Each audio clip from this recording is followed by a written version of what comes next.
And this leads us to the final presentation that we will now have before lunchtime. I welcome Jeremy Shoham he's Technical Director of the Emergency Nutrition Network. And we were thrilled to receive an email from you because beforehand there are two arrows for going forward and back, and the one that's relevant to you is the one that's not labeled anymore. There you are. Yeah, perfect. And we were thrilled to hear from you and to have you approach us before this, because we were always reaching out to people saying, where are networks, who should we contact, and whatever. And it was great you found us, even if we didn't find you. As in life, it's all about timing. First of all, excuse me, I have a slight cold, so sorry if I sound a bit like a frog. The Emergency Nutrition Network was established in 1996 following the Rwanda genocide and the Great Lakes emergency. And there was a huge evaluation, probably the largest evaluation ever, of a humanitarian program funded by Dunedin. And one of the conclusions was that agencies kept reinventing the wheel and kept making the same mistakes, particularly in the nutrition and health sector.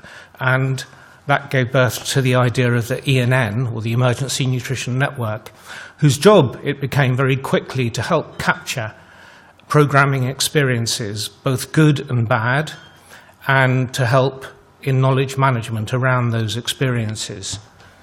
Now, over the years, we've expanded our scope, not just humanitarian emergencies, but also high-burden contexts, because we see the emergency development divide as a bit of a problem, which I'm sure you all agree with. We have 3 core projects which have evolved over the years, which largely speak to knowledge management. 2 of them are publications. One of them is called Field Exchange, and the other is called Nutrition Exchange. They were on one of the desks outside. Some of you may have picked them up. We also have something similar to what I came in on the end of, I think it was Susanne, a project, which we have an interactive forum, which allows people in the field to ask technical questions which they need a rapid answer for. And we have experts who moderate that website. That's called ENN.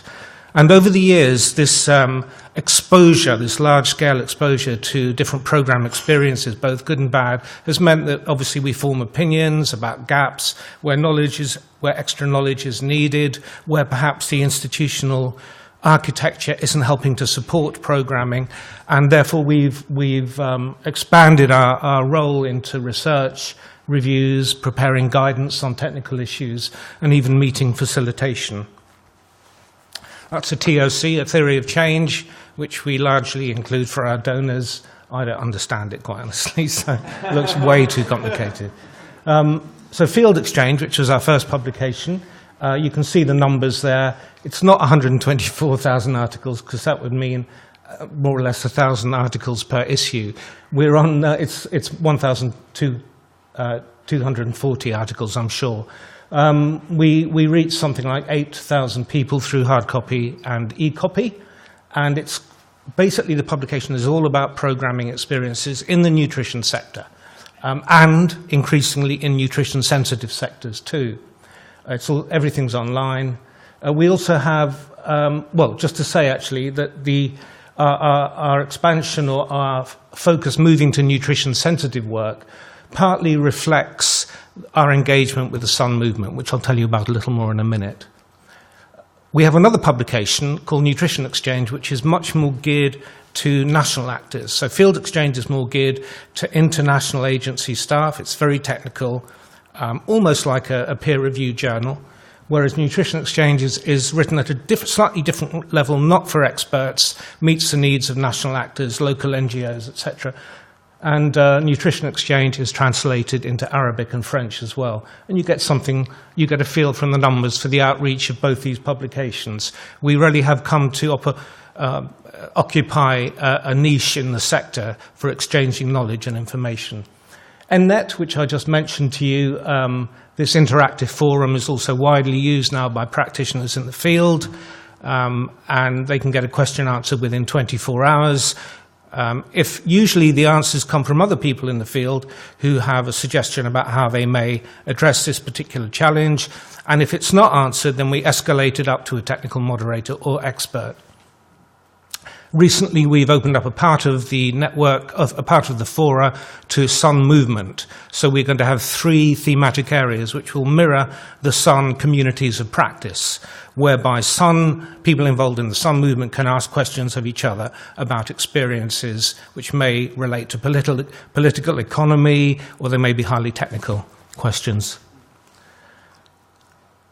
We hosted a meeting recently in Oxford which focused very much on nutrition-sensitive interventions, including WASH and social protection. And we also produce reviews in key technical areas like financing or scaling up nutrition programming. We're producing a technical paper on the relationship between wasting and stunting at the moment. We're also involved in field research. We're looking at nutrition and social protection programming, and how social protection programming can influence nutrition. In other words, how to make social protection programming more nutrition sensitive. We're doing that research in Pakistan, Somalia, and Niger. Okay, the last year we've been working closely with the nutrition cluster, the global nutrition cluster, working on their knowledge management. We produced 6 case studies for them, and this basically was working very closely with the country cluster leads in humanitarian emergencies, helping them to unpick their experience and identify key themes which will help strengthen cluster work moving forward. We've also examined how the cluster interfaces with the Sun movement, with a view to thinking more about preparedness, and we're working closely with other sectors too. Now, the most recent project we've got involved in is working with the Sun movement. We have a DFID grant for 5 years, which is going to hopefully allow us to help the Sun movement capture some of its programming experiences and some of its political economy experiences. We're going to focus on fragile and conflict-affected states. We're going to focus on nutrition-specific and nutrition-sensitive programming. We're going to have 3 full-time staff, 2 in the regions, 1 in Europe. And we will use both our existing knowledge management vehicles, the publications and ENN, as well as other more contemporary media like social networks, etc. With regard to WASH, we're expecting to see quite a volume of material presented to us from the field, and we hope to be able to increasingly understand WASH as an important focus for nutrition, and how can you make these programs more nutrition sensitive, and how can nutrition be more WASH sensitive. And a key thing, I think, of this focus is going to be understanding the processes, the political economy of processes, the institutional processes which allow the linkage between these 2 hitherto unconnected sectors. Key question then is, how can we work together on knowledge management? And I'd like to suggest, as I think the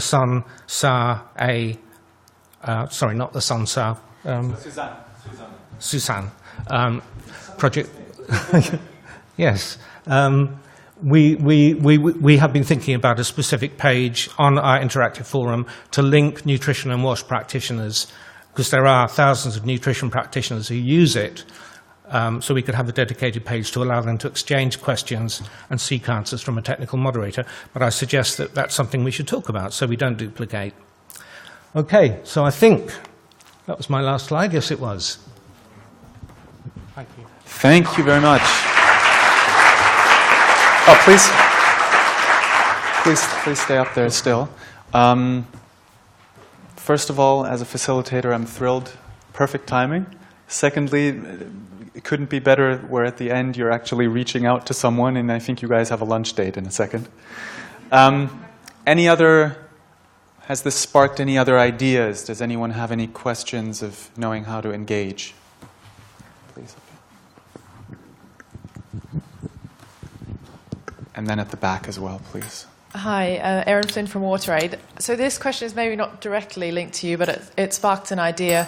And I think there's a question about reinventing the wheel. We've been talking a lot about WASH and nutrition, but we're not the first 2 sectors to try and integrate. So I wonder if we can learn from other sectors. I don't know, health, HIV, but yeah. I don't know who that question is directed to, maybe everyone, but yeah. Yes, I agree. I mean, there is a lot known about nutrition and WASH. I think the focus of our work is going to be much more on people from the field writing up their program experiences and saying, we did this, we didn't see any impact on nutrition, or we did see an impact on nutrition. We tried to have this multi-sector approach, but these were the constraints at government level or at international agency level. In other words, it's getting real-time experiences out there so that people can share them more effectively. But the key thing is that it's written by programmers, people involved in programming.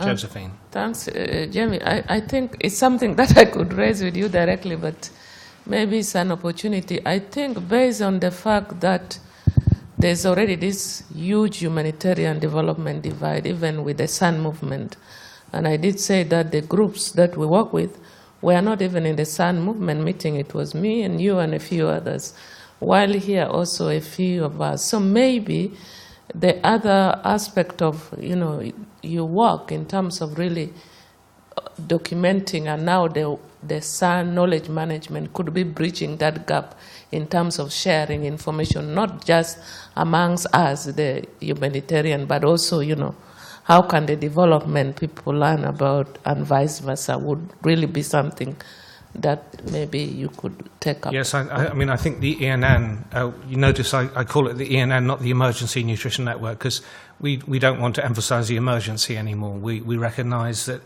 we need to bridge the gap, and we're going to focus much more on the link between humanitarian and development contexts, that space between the two, where you have a very fluid range of actors moving around.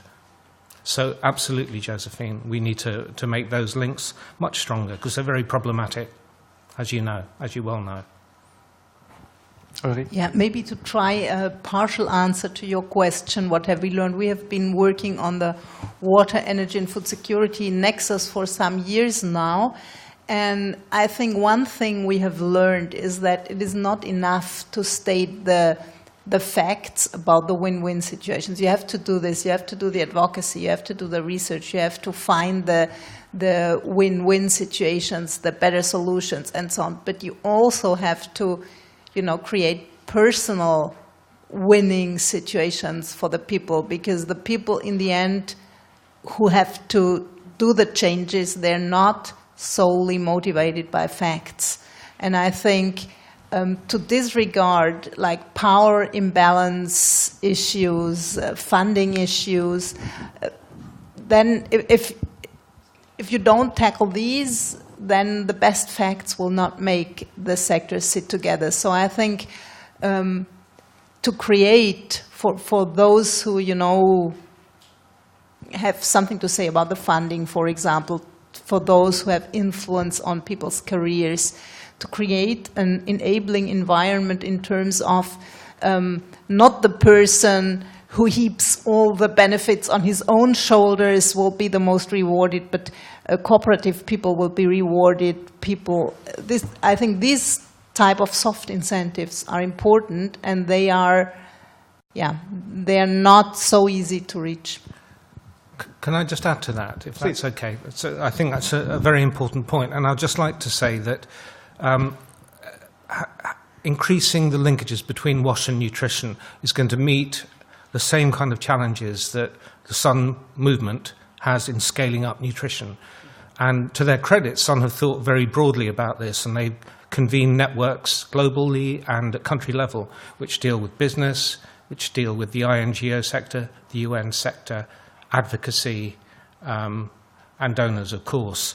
So it's absolutely critical that the messaging part, the advocacy part around nutrition and WASH is as important as the technical knowledge that underpins what we're aiming to do. Okay. Any other questions or comments? Otherwise, I think we're seeing again the challenges of it's going across sectors, it's going through the different levels. Yes. Yeah, but obviously platforms that work to bring those individuals together are an important contribution. I look forward to the results of your discussion at lunch. And that will, a round of applause for Jeremy, please.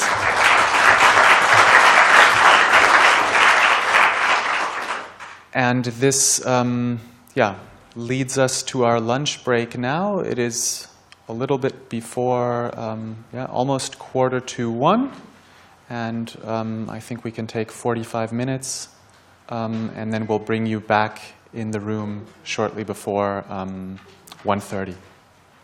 Or if you can bring yourselves back in the room, that would be even better. Thank you. Enjoy your lunch. I would like to have Megan, Ben, Hobbs, and Abigail at the front if I could, because I want to discuss something.